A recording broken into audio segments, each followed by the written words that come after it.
Monkey man India में release नहीं हुई है और इसके पीछे का वही रीजन है जिस वजह से नेटफ्लिक्स ने मंकी मैन को डिस्ट्रीब्यूट करने से मना कर दिया था, क्योंकि अमेज़न प्राइम और नेटफ्लिक्स ने जो तांडव और अन्नपूर्णा के समय गालियां खाई थी वो मंकी मैन के टाइम पे वो दोबारा खाना नहीं चाहते थे। तो ऐसा क्या है फिल्म के अंदर जिस वजह से उन लोगों को गालियां पड़ सकती है? क्या हिंदू गॉड्स की डिसरिस्पेक्ट की गई है या फिर दोबारा इंडिया को वही पॉवर्टी पॉर्न के पॉइंट ऑफ व्यू से प्रेजेंट किया गया है? और इन सारे सवालों के जवाब ढूंढने की मैंने मंकी मैन के अंदर कोशिश की और जवाब मुझे मिल भी चुका है, जिसके बारे में आज के इस वीडियो में हम डिस्कशन करने वाले हैं कि आखिरकार कौन सा रीजन है जिस वजह से सेंसर बोर्ड ने इस फिल्म को 5 अप्रैल को रिलीज नहीं होने दिया। तो सबसे पहले हम गरीबी पर बात कर लेते हैं। इंडिया सिर्फ गरीब ही नहीं है, इंडिया में अलग अलग क्लास देखने को मिलती है, अमीर भी देखने को मिलेंगे और गरीब भी देखने को मिलेंगे। और वही चीज देव पटेल ने दिखाई है। जिस तरीके से देव पटेल ने स्लमडॉग मिलियनेयर में डेब्यू किया था और उस पूरी फिल्म में सिर्फ गरीब भारत दिखाया गया और उसके बाद में देव पटेल जो टाइप कास्ट हुए हैं बाकी की गरीब फिल्मों के अंदर, तो इस बार देव पटेल ने डिसाइड किया कि मैं खुद की कहानी खुद के पॉइंट ऑफ व्यू से खुद ही दिखाऊंगा। और इस बार जो देव पटेल ने मंकी मैन के अंदर इंडिया दिखाया है वो 2 इंडिया दिखाया है, एक अमीर इंडिया और एक गरीब इंडिया। और नो डाउट हमारा इंडिया इसी तरीके से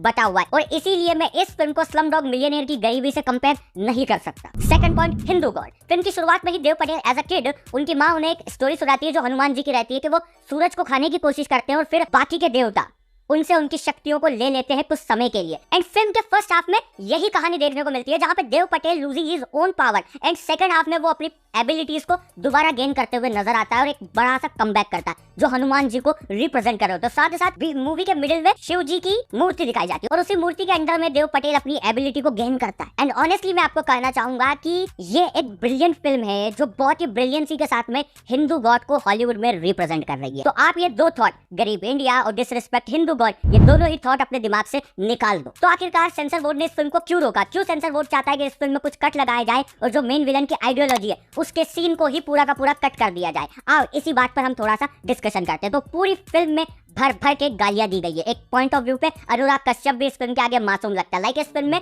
1 मिनट के अंदर 2-3 गालियां तो आपको सुनने को मिल ही जाती है, वो भी इंग्लिश गालियां नहीं, हिंदी गालियां। तो कब तक सेंसर बोर्ड इस मूवी में बीप बीप बीप लगाते जाएगा? फिर तो ऑडियंस एक्सपीरियंस खराब हो जाएगा। उसके बाद में अगर मैं बात करूं विलन आइडियोलॉजी की, तो इसमें हमें विलन देखने को मिलता है एक हिंदू गुरु जिसकी आइडियोलॉजी होती है कि मेजॉरिटी को भड़का कर वो माइनॉरिटीज पर अटैक करवाता है, भारत के अंदर दंगे करवाता है। और एक ब्रिटिशर की जो थिंकिंग इंडिया के पॉलिटिक्स के बारे में है वो यही है। हमेशा से कोई भी ब्रिटिशर की मूवी के अंदर इंडिया आप देखोगे तो वहाँ पे वो माइनॉरिटी और मेजॉरिटी दोनों ही धर्म को आपस में वो अपनी फिल्म के अंदर लड़वाता है। अगर मैं बताऊं स्लमडॉग मिलियनेयर की, तो उस फिल्म में जमाल की माँ की मौत का कारण होता है एक हिंदू ग्रुप जो उनके ऊपर अटैक कर देते हैं और जमाल की माँ को मार देता है। और वही देव पटेल ने इस मूवी में भी डालने की कोशिश की है, माइनॉरिटी और मेजॉरिटी। तो इस पर बहस करने का तो कोई फायदा ही नहीं बनता। बट वहाँ पे कई लोग आते हैं जो कहते हैं कि ये जो विलन आपने दिखाने की कोशिश की है ये प्रेजेंट पॉलिटिकल पार्टी जो है भारत के अंदर उसे रिप्रेजेंट कर रही है। तो ये पॉइंट आपका कहना आप ही के लिए गलत साबित होगा, क्योंकि अगर आपने प्रेजेंट गवर्नमेंट को इस विलन से कंपेयर कर दिया तो फिर आप उन लोगों को